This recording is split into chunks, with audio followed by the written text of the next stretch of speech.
Arsène Lupin contre Herlock Sholmès par Maurice Leblanc. Premier épisode, La Dame Blonde. Section 1. Le numéro 514, série 23. Le 8 décembre de l'an dernier, M. Gerbois, professeur de mathématiques au lycée de Versailles, dénicha dans le fouillis d'un marchand de bric-à-brac un petit secrétaire en acajou qui lui plut par la multiplicité de ses tiroirs. Voilà bien ce qu'il me faut pour l'anniversaire de Suzanne, pensa-t-il. Et comme il s'ingéniait, dans la mesure de ses modestes ressources, à faire plaisir à sa fille, il débattit le prix et versa la somme de 65 francs. Au moment où il donnait son adresse, un jeune homme, de tournure élégante, et qui furetait déjà de droite et de gauche, aperçut le meuble et demanda: « Combien ?» « Il est vendu, » répliqua le marchand. « Ah, à monsieur peut-être ?» M. Gerbois salua, et d'autant plus heureux d'avoir ce meuble qu'un de ses semblables le convoitait, il se retira.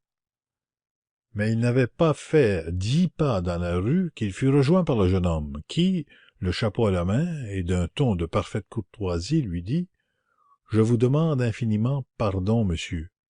Je vais vous poser une question indiscrète. Cherchiez-vous ce secrétaire plus spécialement qu'autre chose? » « Non, je cherchais une balance d'occasion pour certaines expériences de physique. » « Par conséquent, vous n'y tenez pas beaucoup? »« J'y tiens, voilà tout. » « Parce qu'il est ancien peut-être? »« Parce qu'il est commode. » « En ce cas, vous consentiriez à l'échanger contre un secrétaire aussi commode, mais en meilleur état? » « Celui-ci est en bon état, et l'échange me paraît inutile. » Cependant, M. Gerbois est un homme facilement irritable et de caractère ombrageux. Il répondit sèchement: « Je vous en prie, monsieur, n'insistez pas. » L'inconnu se planta devant lui. « J'ignore le prix que vous l'avez payé, monsieur. Je vous en offre le double. »« Non. »« Le triple. »« Oh, restons-en là, » s'écria le professeur, impatienté. « Ce qui m'appartient n'est pas à vendre. » Le jeune homme le regarda fixement, d'un air que M. Gerbois ne devait pas oublier, puis, sans mot dire, tourna sur ses talons et s'éloigna. Une heure après, on apportait le meuble dans la maisonnette que le professeur occupait sur la route de Viroflay. Il appela sa fille. « Voici pour toi, Suzanne, si toutefois il te convient. » Suzanne était une jolie créature, expansive et heureuse. Elle se jeta au cou de son père et l'embrassa avec autant de joie que s'il lui avait offert un cadeau royal. Le soir même, l'ayant placé dans sa chambre avec l'aide d'Hortense, la bonne, elle nettoya les tiroirs et rangea soigneusement ses papiers, ses boîtes à lettres, sa correspondance, ses collections de cartes postales et quelques souvenirs furtifs qu'elle conservait en l'honneur de son cousin Philippe. Le lendemain, à 7h30, M. Gerbois se rendit au lycée. À 10h, Suzanne, suivant une habitude quotidienne, l'attendait à la sortie, et c'était un grand plaisir pour lui que d'aviser, sur le trottoir opposé à la grille, sa silhouette gracieuse et son sourire d'enfant. Ils s'en revinrent ensemble. « Et ton secrétaire? »« Une pure merveille. Hortense et moi, nous avons fait les cuivres.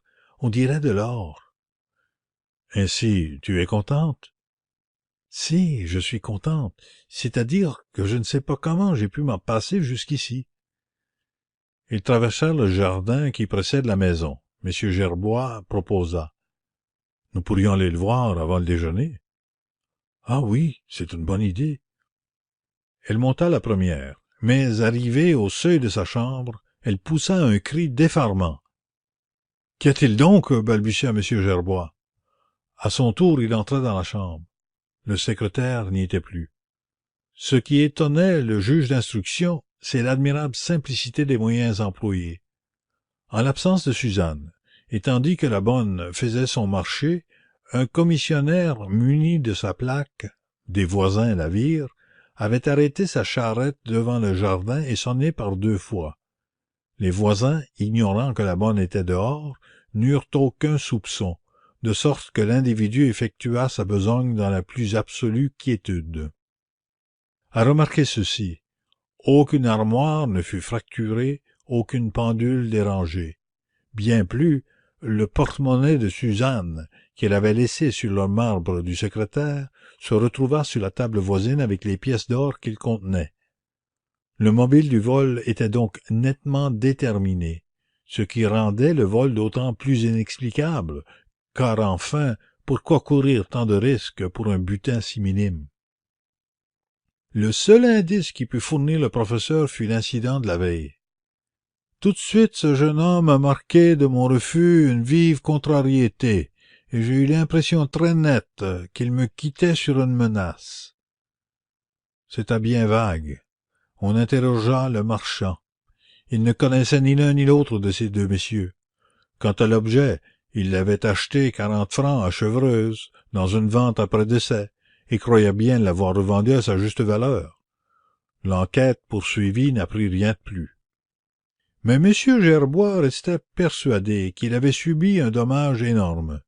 Une fortune devait être dissimulée dans le double fond d'un tiroir, et c'était la raison pour laquelle le jeune homme, connaissant la cachette, avait agi avec une telle décision. « Mon pauvre père, qu'aurions-nous fait de cette fortune ?» répétait Suzanne. « Comment? Mais avec une pareille dot, tu pouvais prétendre au plus haut parti. » Suzanne, qui bornait ses prétentions à son cousin Philippe, lequel était un parti pitoyable, soupirait amèrement. Et dans la petite maison de Versailles, la vie continua, moins gaie, moins insouciante, assombrie de regrets et de déceptions. 2 mois se passèrent. Et soudain, coup sur coup, les événements les plus graves, une suite imprévue d'heureuses chances et de catastrophes. Le 1er février, à 5h30, M. Gerbois, qui venait de rentrer, un journal du soir à la main, s'assit, mit ses lunettes et commença de lire. La politique ne l'intéressant pas, il tourna la page. Aussitôt un article attira son attention, intitulé « 3e tirage de la loterie des associations de la presse. Le numéro 514, série 23, gagne 1 million. » Le journal lui glissa des doigts. Les murs vacillèrent devant ses yeux, et son cœur cessa de battre. Le numéro 514, série 23, c'était son numéro. Il l'avait acheté par hasard, pour rendre service à l'un de ses amis, car il ne croyait guère aux faveurs du destin, et voilà qu'il gagnait. Vite, il tira son calepin. Le numéro 514, série 23, était bien inscrit, pour mémoire, sur la page de garde. Mais le billet? Il bondit vers son cabinet de travail pour y chercher la boîte d'enveloppes parmi lesquelles il avait glissé le précieux billet, et, dès l'entrée, il s'arrêta net, chancelant de nouveau, et le cœur contracté. La boîte d'enveloppes ne se trouvait pas là, et chose terrifiante, il se rendait subitement compte qu'il y avait des semaines qu'elle n'était pas là. Depuis des semaines, il ne l'apercevait plus devant lui aux heures où il corrigeait les devoirs de ses élèves. Un bruit de pas sur le gravier du jardin. Il appela. « Suzanne! Suzanne !» Elle arriva de course. Elle monta précipitamment. Il bégaya d'une voix étranglée. « Suzanne, la boîte d'enveloppe. »« Laquelle? »« Celle du Louvre, que j'avais rapportée un jeudi et qui était au bout de cette table. »« Mais rappelle-toi, père, c'est ensemble que nous l'avons rangée. »« Quand? » ?»« Le soir, tu sais, la veille du jour. »« Mais où? Réponds, tu me fais mourir. »« Où? » Dans le secrétaire. »« Dans le secrétaire qui a été volé? »« Oui, dans le secrétaire qui a été volé. » Il répéta ces mots tout bas, avec une sorte d'épouvante, puis il lui saisit la main, et d'un ton plus bas encore. « Elle contenait 1 million, ma fille. »« Ah, père, pourquoi ne me l'as-tu pas dit? » murmura-t-elle naïvement. « 1 million, reprit-il, c'était le numéro gagnant des bons de la presse. » L'énormité du désastre les écrasait. et longtemps ils gardèrent un silence qu'ils n'avaient pas le courage de rompre. Enfin Suzanne prononça: « Mais père, on te le payera tout de même. »« Pourquoi? Sur quelle preuve? »« Il faut donc des preuves. »« Parbleu! Et tu n'en as pas? »« Si, j'en ai une. »« Alors? » ?»« Elle était dans la boîte. »« Dans la boîte qui a disparu? »« Oui, et c'est l'autre qui touchera. »« Mais ce serait abominable. Voyons, père, tu pourras t'y opposer. »« Est-ce qu'on sait? Est-ce qu'on sait? Cet homme doit être si fort. Il dispose de telles ressources. Souviens-toi, l'affaire de ce meuble. » Il se releva dans un sursaut d'énergie et frappant du pied: « Eh bien, non, non, il ne l'aura pas, ce million, il ne l'aura pas. Pourquoi l'aurait-il? Après tout, si habile qu'il soit, lui non plus ne peut rien faire. S'il se présente pour toucher, on le coffre. Ah, nous verrons bien, mon bonhomme. » « Tu as donc une idée, père? »« Celle de défendre nos droits jusqu'au bout, quoi qu'il arrive, et nous réussirons. Le million est à moi, je l'aurai. » Quelques minutes plus tard, il expédiait cette dépêche: « Gouverneur Crédit Foncier, rue Capucine, Paris. Suis possesseur du numéro 514, série 23. Mets opposition par toute voie légale à toute réclamation étrangère. Gerbois. » Presque en même temps parvenait au Crédit Foncier cet autre télégramme: « Le numéro 514, série 23 est en ma possession. Arsène Lupin. » Chaque fois que j'entreprends de raconter quelqu'une des innombrables aventures dont se compose la vie d'Arsène Lupin, j'éprouve une véritable confusion. Tellement il me semble que la plus banale de ces aventures est connue de tous ceux qui vont me lire. De fait, il n'est pas un geste de notre voleur national, comme on l'a si joliment appelé, qui n'ait été signalé de la façon la plus retentissante, pas un exploit que l'on n'ait étudié sous toutes ses faces, pas un acte qui n'ait été commenté avec cette abondance de détails que l'on réserve d'ordinaire au récit des actions héroïques. Qui ne connaît, par exemple, cette étrange histoire de la Dame blonde, avec ses épisodes curieux que les reporters intitulaient en gros caractères: « Le numéro 514, série 23. Le crime de l'avenue Henri Martin. Le diamant bleu. » Quel bruit autour de l'intervention du fameux détective anglais Herlock Sholmès! Quelle effervescence après chacune des péripéties qui marquèrent la lutte de ces deux grands artistes! Et quel vacarme sur les boulevards le jour où les camelots vociféraient: « L'arrestation d'Arsène Lupin !» Mon excuse, c'est que j'apporte du nouveau. J'apporte le mot de l'énigme. Il reste toujours de l'ombre autour de ces aventures. Je la dissipe. Je reproduis des articles lus et relus. Je recopie d'anciennes interviews. Mais tout cela je le coordonne, je le classe et je le soumets à l'exacte vérité. Mon collaborateur, c'est Arsène Lupin, dont la complaisance à mon égard est inépuisable, et c'est aussi, en l'occurrence, l'ineffable Wilson, l'ami et le confident de Sholmès. On se rappelle le formidable éclat de rire qui accueillit la publication de la double dépêche. Le nom seul d'Arsène Lupin était un gage d'imprévu, une promesse de divertissement pour la galerie. Et la galerie, c'était le monde entier. Des recherches opérées aussitôt par le Crédit Foncier, et le résultat que le numéro 514, série 23, avait été délivré par l'intermédiaire du Crédit Lyonnais, succursale de Versailles, au commandant d'artillerie Bessy. Or, le commandant était mort d'une chute de cheval. On sut par des camarades auxquels il s'était confié que, quelque temps avant sa mort, il avait dû céder son billet à un ami. « Cet ami, c'est moi », affirma M. Gerbois. « Prouvez-le », objecta le gouverneur du Crédit Foncier. « Que je le prouve? Facilement. 20 personnes vous diront que j'avais avec le commandant des relations suivies et que nous nous rencontrions au café de la place d'Armes. C'est là qu'un jour, pour l'obliger dans un moment de gêne, je lui ai repris son billet contre la somme de 20 francs. Vous avez des témoins de cet échange? Non. En ce cas, sur quoi fondez-vous votre réclamation? Sur la lettre qu'il m'a écrite à ce sujet. Quelle lettre?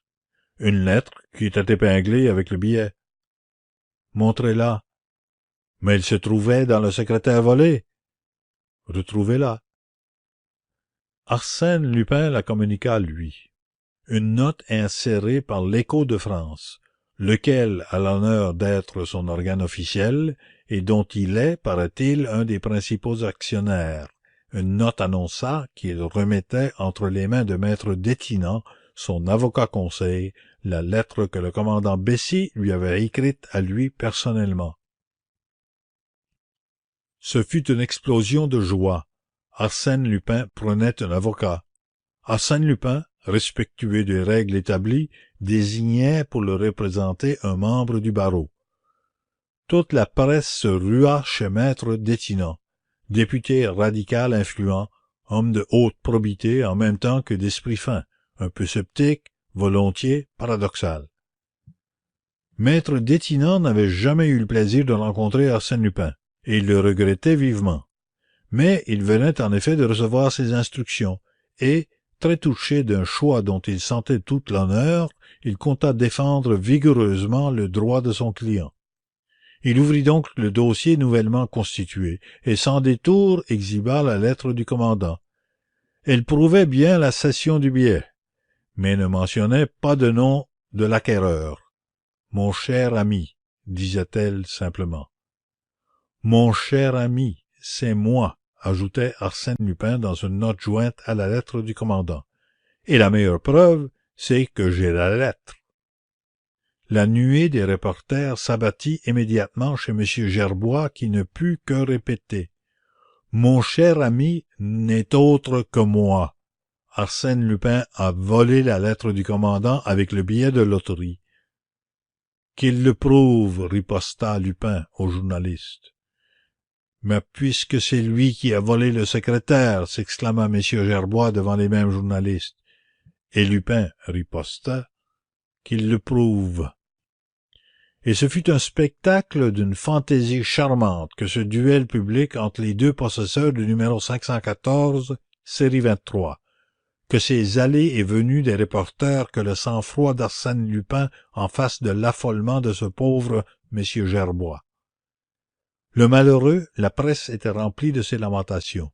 Il confiait son infortune avec une ingénuité touchante. Comprenez-le, monsieur, c'est la dot de Suzanne que ce gredin me dérobe. Pour moi, personnellement, je m'en moque, mais pour Suzanne, pensez donc, 1 million, 10 fois 100 000 francs. Ah, je savais bien que le secrétaire contenait un trésor. On avait beau lui objecter que son adversaire, en emportant le meuble, ignorait la présence d'un billet de loterie, et que nul en tout cas ne pouvait prévoir que ce billet gagnerait le gros lot. Il gémissait. Allons donc, il le savait. Sinon, pourquoi se serait-il donné la peine de prendre ce misérable meuble? Pour des raisons inconnues, mais certes point pour s'emparer d'un chiffon de papier qui valait alors la modeste somme de 20 francs. La somme d'1 million, il le savait. Il sait tout. Ah, vous ne le connaissez pas, le bandit. Il ne vous a pas frustré d'1 million, vous. Le dialogue aurait pu durer longtemps. Mais le 12e jour, M. Gerbois reçut d'Arsène Lupin une missive qui portait la mention confidentielle. Il lut avec une inquiétude croissante. « Monsieur, la galerie s'amuse à nos dépens. N'estimez-vous pas le moment venu d'être sérieux? J'y suis pour ma part, fermement résolu. La situation est nette. Je possède un billet que je n'ai pas, moi, le droit de toucher, et vous avez, vous, le droit de toucher un billet que vous ne possédez pas. Donc, nous ne pouvons rien l'un sans l'autre. Or, ni vous ne consentiriez à me céder votre droit, ni moi à vous céder mon billet. Que faire? Je ne vois qu'un moyen. Séparons. 1 demi-million pour vous, 1 demi-million pour moi. N'est-ce pas équitable? Et ce jugement de Salomon ne satisfait-il pas à ce besoin de justice qui est en chacun de nous? Solution juste, mais solution immédiate.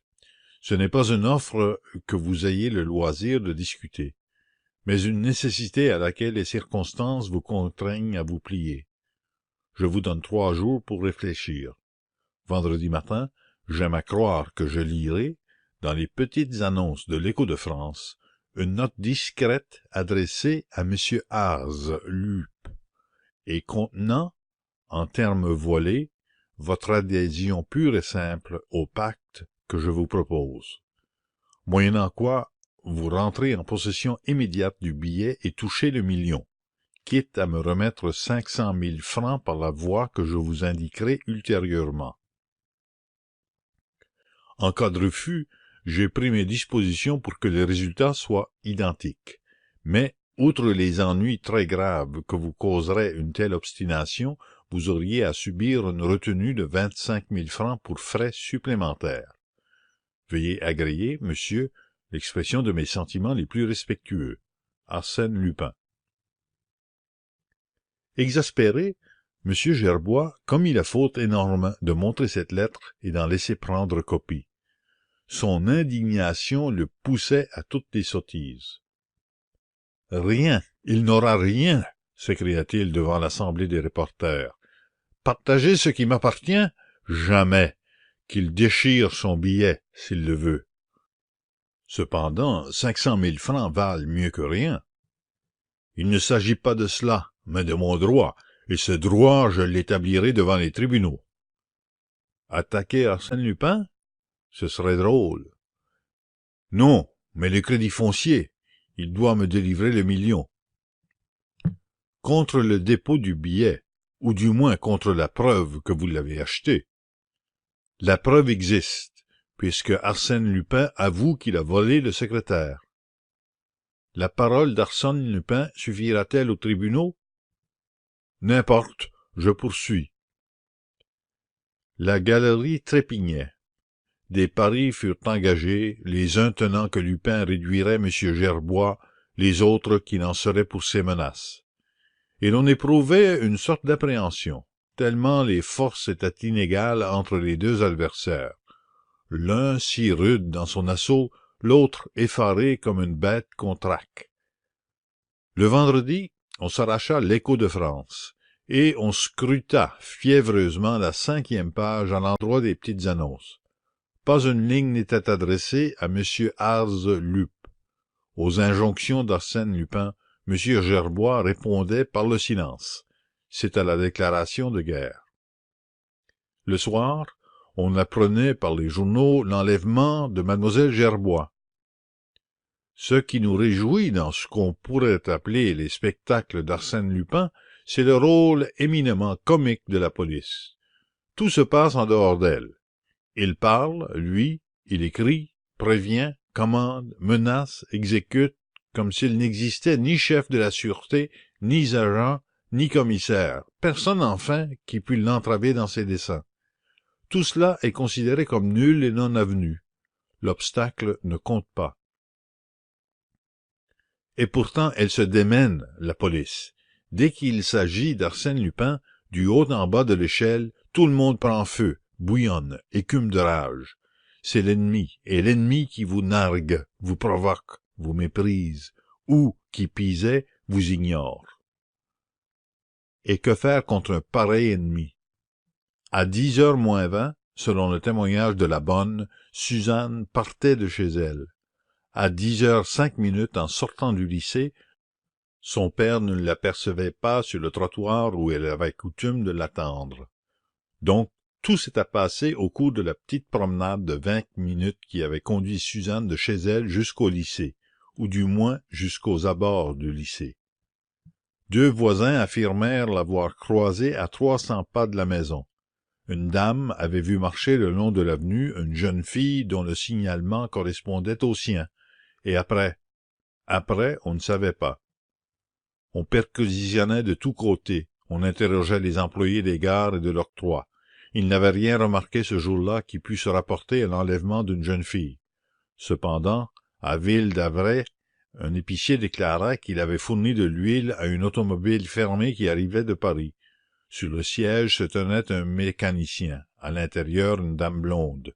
excessivement blonde, précisa le témoin. 1 heure plus tard, l'automobile revenait de Versailles. Un embarras de voitures l'obligeait de ralentir, ce qui permit à l'épicier de constater, à côté de la dame blonde déjà entrevue, la présence d'une autre dame, entourée, celle-ci, de châles et de voiles. Nul doute que ce ne fût Suzanne Gerbois. Mais alors, il fallait supposer que l'enlèvement avait eu lieu en plein jour, sur une route très fréquentée, au centre même de la ville. Comment? À quel endroit? Pas un cri ne fut entendu, pas un mouvement suspect ne fut observé. L'épicier donna le signalement de l'automobile, une limousine 24 chevaux de la maison Peugeon, à carrosserie bleu foncé. À tout hasard, on s'informait auprès de la directrice du grand garage, madame Bois-Lourd, qui s'est fait une spécialité d'enlèvement par automobile. Le vendredi matin, en effet, elle avait loué pour la journée une limousine Peugeon à une dame blonde qu'elle n'avait du reste point revue. Mais le mécanicien? C'était un nommé Ernest, engagé la veille sur la foi d'excellents certificats. Il est ici? Non, il a ramené la voiture, et il n'est pas revenu. Ne pouvons-nous retrouver sa trace? Certes, auprès des personnes dont il s'est recommandé. Voici leurs noms. On se rendit chez ces personnes. Aucune d'elles ne connaissait le nommé Ernest. Ainsi donc, quelques pistes que l'on suivit pour sortir des ténèbres, on aboutissait à d'autres ténèbres, à d'autres énigmes. M. Gerbois n'était pas de force à soutenir une bataille qui commençait pour lui de façon si désastreuse. Inconsolable depuis la disparition de sa fille, brûlé de remords, il capitula. Une petite annonce parut à l'Écho de France, et que tout le monde commenta, affirma sa soumission pure et simple, sans arrière-pensée. C'était la victoire, la guerre terminée en 4 fois 24 heures. 2 jours après, M. Gerbois traversait la cour du Crédit foncier. Introduit auprès du gouverneur, il tendit le numéro 514, série 23. Le gouverneur sursauta. « Ah! Vous l'avez? Il vous a été rendu? »« Il a été égaré. Le voici, » répondit M. Gerbois. « Cependant, vous prétendiez... Il a été question... » Tout cela n'est que racontard et mensonge. Mais il nous faudrait tout de même quelques documents à l'appui. La lettre du commandant suffit-elle? Certes. La voici. Parfait. Veuillez laisser ces pièces en dépôt. Il nous est donné 15 jours pour vérification. Je vous préviendrai dès que vous pourrez vous présenter à notre caisse. D'ici là, monsieur, je crois que vous avez tout intérêt à ne rien dire et à terminer cette affaire dans le silence le plus absolu. C'est mon intention. M. Gerbois ne parla point, le gouverneur non plus. Mais il est des secrets qui se dévoilent sans qu'aucune indiscrétion soit commise, et l'on apprit soudain qu'Arsène Lupin avait eu l'audace de renvoyer à M. Gerbois le numéro 514, série 23. La nouvelle fut accueillie avec une admiration stupéfaite. Décidément, c'était un beau joueur que celui qui jetait sur la table un atout de cette importance, le précieux billet. Certes, il ne s'en était dessaisi qu'à bon escient et pour une carte qui rétablissait l'équilibre. Mais si la jeune fille s'échappait, si l'on réussissait à reprendre l'otage qu'il détenait... La police sentit le point faible de l'ennemi et redoubla d'efforts. Arsène Lupin, désarmé, dépouillé par lui-même, pris dans l'engrenage de ses combinaisons, ne touchant pas un traître sou du million convoité, du coup les rieurs passaient dans l'autre camp. Mais il fallait retrouver Suzanne. Et on ne la retrouvait pas, et pas davantage elle ne s'échappait. Soit, disait-on, le point est acquis, Arsène gagne la première manche. Mais le plus difficile est à faire. Mademoiselle Gerbois est entre ses mains, nous l'accordons, et il ne la remettra que contre 500 000 francs. Mais où et comment s'opérera l'échange? pour que cet échange s'opère, il faut qu'il y ait rendez-vous, et alors qui empêche M. Gerbois d'avertir la police et, par là, de reprendre sa fille tout en gardant l'argent? On interviewa le professeur. Très abattu, désireux de silence, il demeura impénétrable. « Je n'ai rien à dire, j'attends. »« Et mademoiselle Gerbois? » ?»« Les recherches continuent. »« Mais Arsène Lupin vous a écrit? »« Non. »« Vous l'affirmez? »« Non. »« Donc c'est oui. Quelles sont ses instructions? »« Je n'ai rien à dire. » On assiégea maître Detinan. Même discrétion.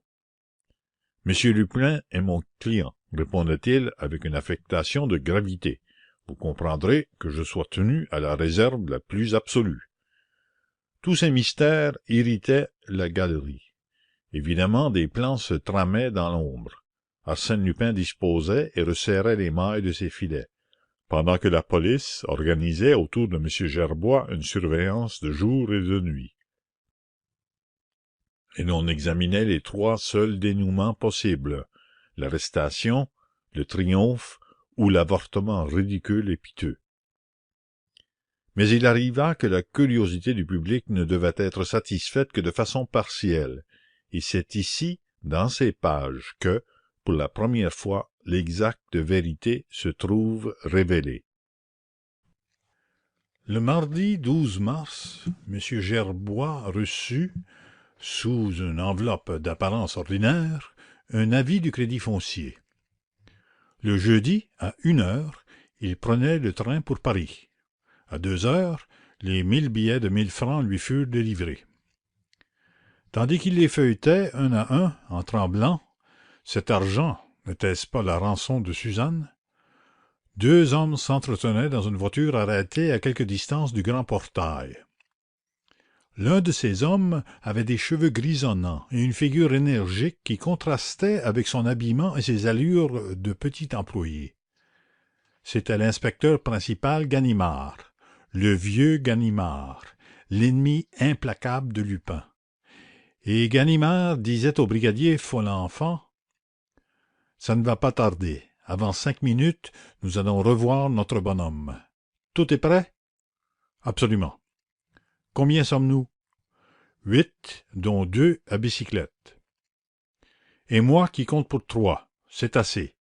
Mais ce n'est pas trop. À aucun prix il ne faut que le Gerbois nous échappe. Sinon, bonsoir. » Il rejoint Lupin au rendez-vous qu'ils ont dû fixer. Il troque la demoiselle contre le demi-million et le tour est joué. Mais pourquoi donc le bonhomme ne marche-t-il pas avec nous? Ce serait si simple. En nous mettant dans son jeu, il garderait le million entier. Oui, mais il a peur. S'il essaie de mettre l'autre dedans, il n'aura pas sa fille. Quel autre? Lui. Ganimard prononça ce mot d'un ton grave, un peu craintif, comme s'il parlait d'un être surnaturel dont il aurait déjà senti les griffes. « Il est assez drôle, » observa judicieusement le brigadier Folenfant, « que nous en soyons réduits à protéger ce monsieur contre lui-même. »« Avec Lupin, le monde est renversé, » soupira Ganimard. Une minute s'écoula. « Attention, fit-il. » M. Gerbois sortait. À l'extrémité de la rue des Capucines, il prit les boulevards du côté gauche. Il s'éloignait lentement le long des magasins et regardait les étalages. « Trop tranquille, le client, » disait Ganimard. « Un individu qui vous a dans la poche 1 million n'a pas cette tranquillité. » « Que peut-il faire? »« Oh, rien, évidemment. N'importe, je me méfie. Lupin, c'est Lupin. » À ce moment, M. Gerbois se dirigea vers un kiosque, choisit des journaux, se fit rendre de la monnaie, déplia l'une des feuilles et, les bras étendus, tout en s'avançant à petits pas, se mit à lire. Et soudain, d'un bond, il se jeta dans une automobile qui stationnait au bord du trottoir. Le moteur était en marche, car il partit rapidement, doubla la Madeleine et disparut. « Nom de nom !» s'écria Ganimard. « Encore un coup de sa façon !» Il s'était élancé et d'autres hommes couraient, en même temps que lui, autour de la Madeleine. Mais il éclata de rire. À l'entrée du boulevard Malesherbes, l'automobile était arrêtée, en panne, et M. Gerbois en descendait.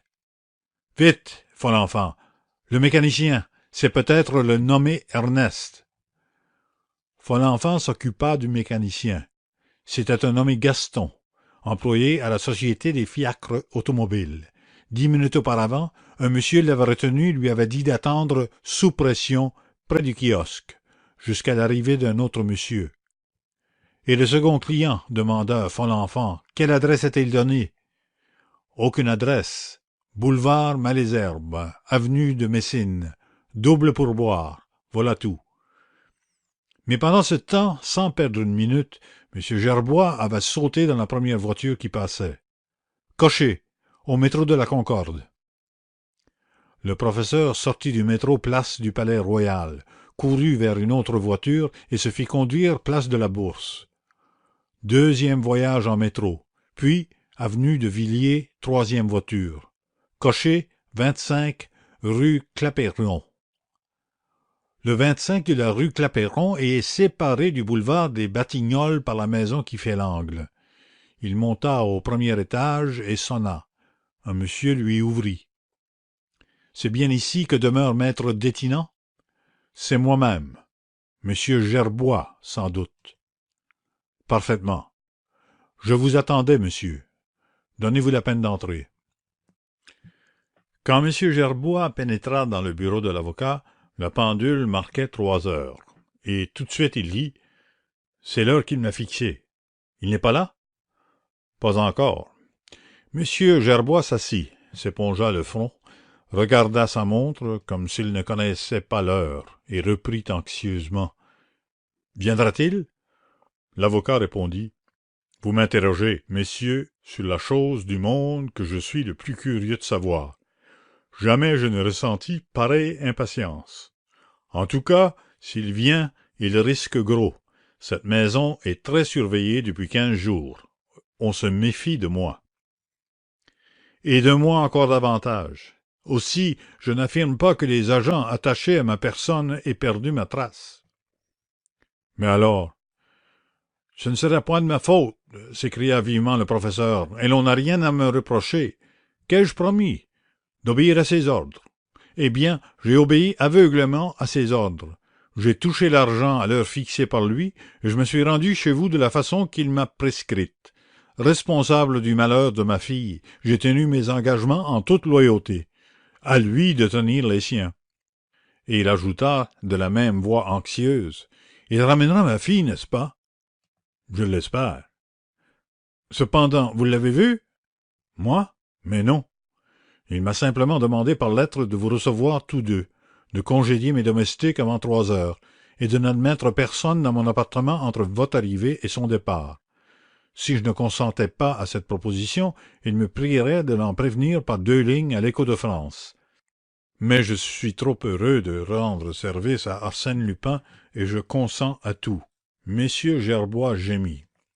Hélas! Comment tout cela finirait-il? Il tira de sa poche les billets de banque, les étala sur la table et en fit 2 paquets de même nombre. Puis ils se turent.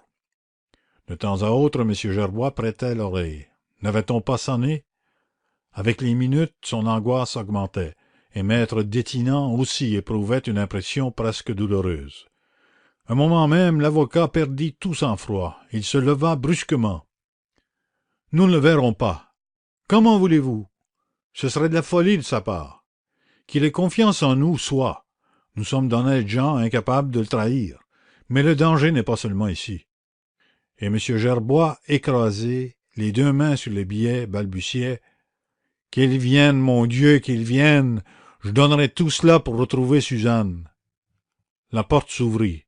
« La moitié suffira, monsieur Gerbois. » Quelqu'un se tenait sur le seuil, un homme jeune, élégamment vêtu, en qui M. Gerbois reconnut aussitôt l'individu qui l'avait abordé près de la boutique de bric-à-brac à Versailles. Il bondit vers lui. « Et Suzanne?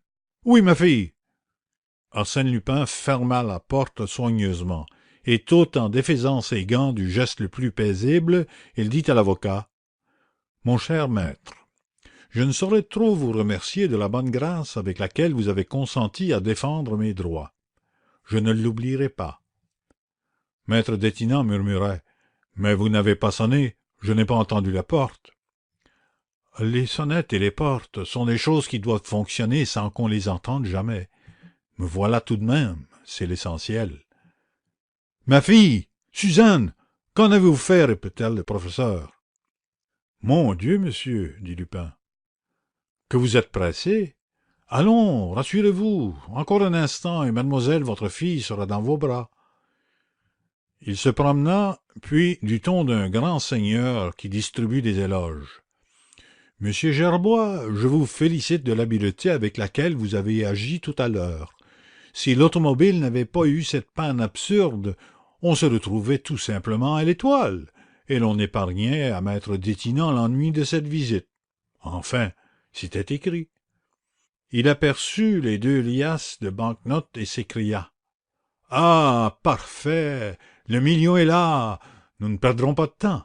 Vous permettez? » « Mais, objecta maître Detinan, en se plaçant devant la table, mademoiselle Gerbois n'est pas encore arrivée? Eh bien, sa présence n'est-elle pas indispensable? Je comprends. Arsène Lupin n'inspire qu'une confiance relative. Il empoche le demi-million et ne rend pas l'otage. Ah, mon cher maître, je suis un grand méconnu. Parce que le destin m'a conduit à des actes de nature un peu spéciale, on suspecte ma bonne foi. À moi qui suis l'homme du scrupule et de la délicatesse. D'ailleurs, mon cher maître, si vous avez peur, ouvrez votre fenêtre et appelez. Il y a bien une douzaine d'agents dans la rue. Vous croyez? Arsène Lupin souleva le rideau. Je crois monsieur Gerbois incapable de dépister Ganimard. Que vous disais-je? Le voici, ce brave ami. Est-ce possible? S'écria le professeur. Je vous jure cependant que vous ne m'avez point trahi? Je n'en doute pas, mais les gaillards sont habiles. Tenez, voilà l'enfant que j'aperçois, et Gréaume, et Dieuzy, tous mes bons camarades, quoi. Maître Detinan le regardait avec surprise. Quelle tranquillité! Il riait d'un rire heureux, comme s'il se divertissait à quelque jeu d'enfant et qu'aucun péril ne l'eût menacé. Plus encore que la vue des agents, cette insouciance rassura l'avocat. Il s'éloigna de la table où se trouvaient les billets de banque. Arsène Lupin saisit l'une après l'autre les 2 liasses, allégea chacune d'elles de 25 billets, et tendant à maître Detinan les 50 billets ainsi obtenus. La part d'honoraires de monsieur Gerbois, mon cher maître, et celle d'Arsène Lupin. Nous vous devons bien cela. Vous ne me devez rien, répliqua maître Detinan. Comment? Et tout le mal que nous vous causons? Et tout le plaisir que je prends à me donner ce mal? C'est-à-dire, mon cher maître, que vous ne voulez rien accepter d'Arsène Lupin. Voilà ce que c'est, soupirait-il, d'avoir une mauvaise réputation. Il tendit les 50 000 francs au professeur. Monsieur, en souvenir de notre bonne rencontre, permettez-moi de vous remettre ceci. Ce sera mon cadeau de noces à mademoiselle Gerbois. Monsieur Gerbois prit vivement les billets, mais protesta. Ma fille ne se marie pas. Elle ne se marie pas si vous lui refusez votre consentement, mais il brûle de se marier. Qu'en savez-vous? Je sais que les jeunes filles font souvent des rêves sans l'autorisation de leur papa. Heureusement qu'il y a de bons génies qui s'appellent Arsène Lupin et qui dans le fond des secrétaires découvrent le secret de ces âmes charmantes. Vous n'y avez pas découvert autre chose? Demanda maître Detinan. J'avoue que je serais fort curieux de savoir pourquoi ce meuble fut l'objet de vos soins. Raison historique, mon cher maître.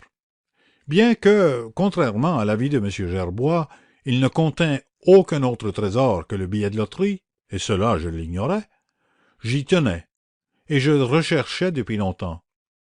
Ce secrétaire, en bois d'if et d'acajou, décoré de chapiteaux à feuilles d'acanthe, fut retrouvé dans la petite maison discrète qu'habitait à Boulogne Marie Walewska, et il porte sur l'un des tiroirs l'inscription « Dédié à Napoléon Ier, empereur des Français, par son très fidèle serviteur Mancion ». Et, en dessous, ces mots gravés à la pointe d'un couteau. « À toi, Marie ». Par la suite, Napoléon le fit recopier pour l'impératrice Joséphine, de sorte que la secrétaire qu'on admirait à la Malmaison n'était qu'une copie imparfaite de celui qui désormais fait partie de mes collections. Le professeur gémit. « Hélas! Si j'avais su, chez le marchand, avec quelle hâte je vous l'aurais cédé !»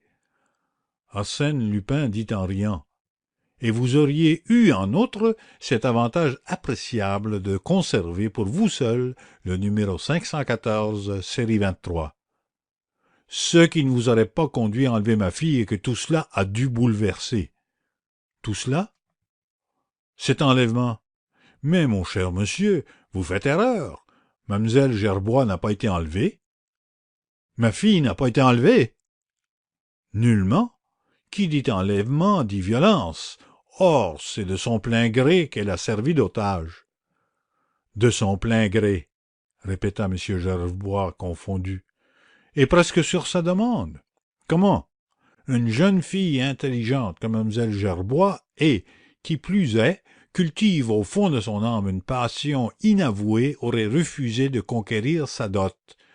Ah, je vous jure qu'il a été facile de lui faire comprendre qu'il n'y avait pas d'autre moyen de vaincre votre obstination. Maître Detinan s'amusait beaucoup. Il objecta. Le plus difficile était de vous entendre avec elle. Il est inadmissible que mademoiselle Gerbois se soit laissée aborder. Oh, par moi, non. Je n'ai même pas l'honneur de la connaître. C'est une personne de mes amis qui a bien voulu entamer les négociations. La dame blonde de l'automobile, sans doute, interrompit maître Detinan. Justement, dès la première entrevue auprès du lycée, tout était réglé. Depuis, mademoiselle Gerbois et sa nouvelle amie ont voyagé, visitant la Belgique et la Hollande, de la manière la plus agréable et la plus instructive pour une jeune fille. Du reste, elle-même va vous expliquer. On sonnait à la porte du vestibule. 3 coups rapides, puis un coup isolé. Puis un coup isolé. C'est elle, dit Lupin. Mon cher maître, si vous voulez bien. L'avocat se précipita. 2 jeunes femmes entrèrent. L'une se jeta dans les bras de M. Gerbois. L'autre s'approcha de Lupin. Elle était de taille élevée, le buste harmonieux, la figure très pâle, et ses cheveux blonds d'un blond étincelant se divisaient en 2 bandeaux ondulés et très lâches. Vêtue de noir, sans autre ornement qu'un collier de jais à quintuple tour, elle paraissait cependant d'une élégance raffinée. Arsène Lupin lui dit quelques mots, puis, saluant mademoiselle Gerbois, « Je vous demande pardon, mademoiselle, de toutes ces tribulations, mais j'espère cependant que vous n'avez pas été trop malheureuse. » Malheureuse? J'aurais même été très heureuse s'il n'y avait pas eu mon pauvre père. Alors tout est pour le mieux. Embrassez-le de nouveau et profitez de l'occasion, elle est excellente, pour lui parler de votre cousin. Mon cousin, que signifie? Je ne comprends pas. Mais si, vous comprenez, votre cousin Philippe, ce jeune homme dont vous gardez précieusement les lettres.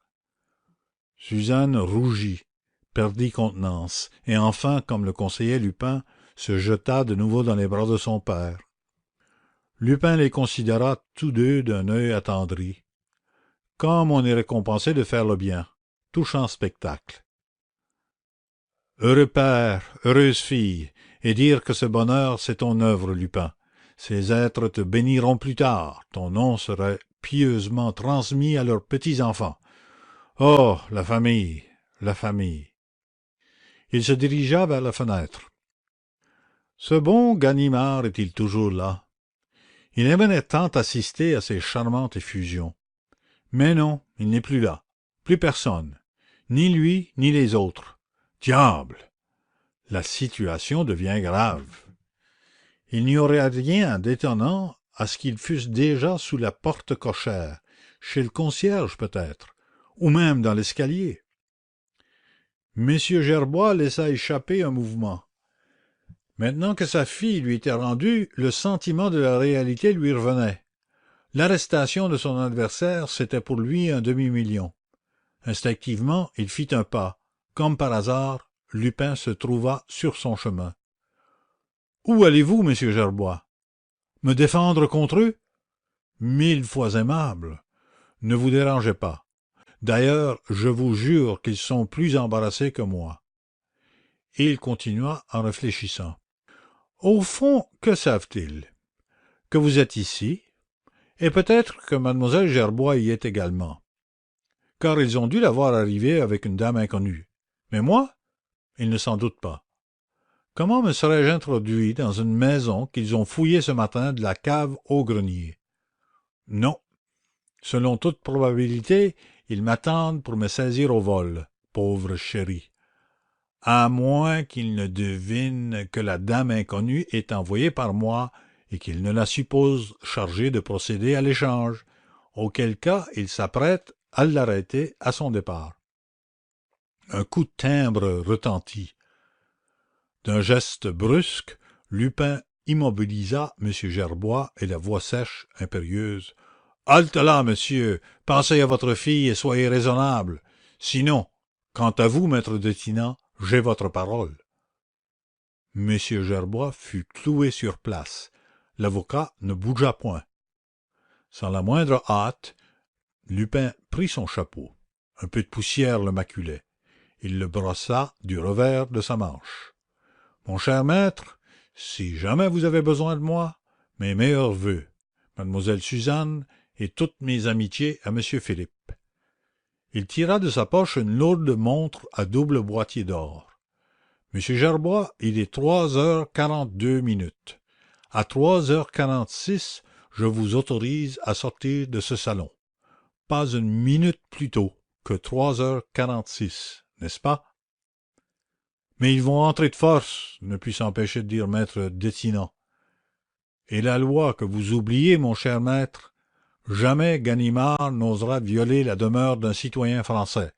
Nous aurions le temps de faire un excellent bridge. Mais pardonnez-moi, vous semblez un peu émus tous les trois, et je ne voudrais pas abuser. » Il déposa sa montre sur la table, ouvrit la porte du salon, et s'adressant à la dame blonde, « Vous êtes prête, cher ami? » Il s'effaça devant elle, adressa un dernier salut très respectueux à mademoiselle Gerbois, sortit et referma la porte sur lui. Et on l'entendit qui disait, dans le vestibule à haute voix, « Bonjour, Ganimard. Comment ça va-t-il? Rappelez-moi au bon souvenir de madame Ganimard. Un de ces jours, j'irai lui demander à déjeuner. Adieu, Ganimard. » Un coup de timbre encore, brusque, violent, puis des coups répétés, et des bruits de voix sur le palier. 3h45, balbutia M. Gerbois. Après quelques secondes, résolument, il passa dans le vestibule. Lupin et la dame blonde n'y étaient plus. « Père, il ne faut pas. Attends, » s'écria Suzanne. « Attendre? Tu es folle? Déménagement avec ce gredin, et le demi-million. » Il ouvrit. Ganimard se rua. « Cette dame, où est-elle? Et Lupin? » « Il était là? Il est là? » Ganimard poussa un cri de triomphe. « Nous le tenons, la maison est cernée. » Maître Detinan objecta. « Mais l'escalier de service? » « L'escalier de service aboutit à la cour, et il n'y a qu'une issue, la grande porte, 10 hommes la gardent. »« Mais il n'est pas entré par la grande porte. Il ne s'en ira pas par là. »« Et par où donc? » riposta Ganimard. « À travers les airs? » Il écarta un rideau. Un long couloir s'offrit qui conduisait à la cuisine. Ganimard le suivit en courant et constata que la porte de l'escalier de service était fermée à double tour. De la fenêtre, il appela l'un des agents. « Personne? »« Personne. » Alors, s'écria-t-il, ils sont dans l'appartement. Ils sont cachés dans l'une des chambres. Il est matériellement impossible qu'ils se soient échappés. Ah! Mon petit Lupin, tu t'es fichu de moi, mais cette fois, c'est la revanche. À 7 heures du soir, M. Dudouis, chef de la sûreté, étonné de n'avoir point de nouvelles, se présenta rue Clapeyron. Il interrogea les agents qui gardaient l'immeuble, puis monta chez maître Detinan, qui le mena dans sa chambre. Là, il aperçut un homme, ou plutôt deux jambes qui s'agitaient sur le tapis, tandis que le torse auquel elles appartenaient était engagé dans les profondeurs de la cheminée. « Ohé! Ohé !» glapissa une voix étouffée. Et une voix plus lointaine, qui venait de tout en haut, répondait « Ohé! Ohé !» M. Dudouis s'écria en riant. « Eh bien, Ganimard, qu'avez-vous donc à faire le fumiste ?» L'inspecteur s'exhuma des entrailles de la cheminée. Le visage noirci, les vêtements couverts de suie, les yeux brillants de fièvre, il était méconnaissable. « Je le cherche, grogna-t-il. « Qui? »« Arsène Lupin. Arsène Lupin et son ami. »« Ah, ça! Mais vous imaginez-vous qu'il se cache dans les tuyaux de la cheminée? » Ganimard se releva, appliqua sur la manche de son supérieur 5 doigts couleur de charbon et sourdement, rageusement: « Où voulez-vous qu'il soit, chef? Il faut bien qu'il soit quelque part. Ce sont des êtres comme vous et moi, en chair et en os. Ces êtres-là ne s'en vont pas en fumée. Non, mais ils s'en vont tout de même. »« Par où? Par où? La maison est entourée. Il y a des agents sur le toit. »« La maison voisine? Pas de communication avec elle. Les appartements des autres étages. Je connais tous les locataires. Ils n'ont vu personne. Ils n'ont entendu personne. » « Êtes-vous sûr de les connaître tous? »« Tous. Le concierge répond d'eux. D'ailleurs, pour plus de précaution, j'ai posté un homme dans chacun de ces appartements. »« Il faut pourtant bien qu'on mette la main dessus. »« C'est ce que je dis, chef. C'est ce que je dis. Il le faut, et ça sera, parce qu'ils sont ici tous deux. Ils ne peuvent pas ne pas y être. »« Soyez tranquille, chef. Si ce n'est pas ce soir, je les aurai demain. J'y coucherai, j'y coucherai. » De fait, il y coucha, et le lendemain aussi, et le surlendemain également. Et lorsque 3 jours entiers et 3 nuits se furent écoulés, non seulement il n'avait pas découvert l'insaisissable Lupin et sa non moins insaisissable compagne, mais il n'avait même pas relevé le petit indice qui lui permit d'établir la plus petite hypothèse. Et c'est pourquoi son opinion de la première heure ne variait pas. Du moment qu'il n'y a aucune trace de leur fuite, c'est qu'ils sont là. Peut-être au fond de sa conscience était-il moins convaincu, mais il ne voulait pas se l'avouer. Non, 1000 fois non. Un homme et une femme ne s'évanouissent pas ainsi que les mauvais génies des contes d'enfants. Et sans perdre courage, il continuait ses fouilles et ses investigations comme s'il avait espéré les découvrir dissimulés en quelque retraite impénétrable, incorporée aux pierres de la maison.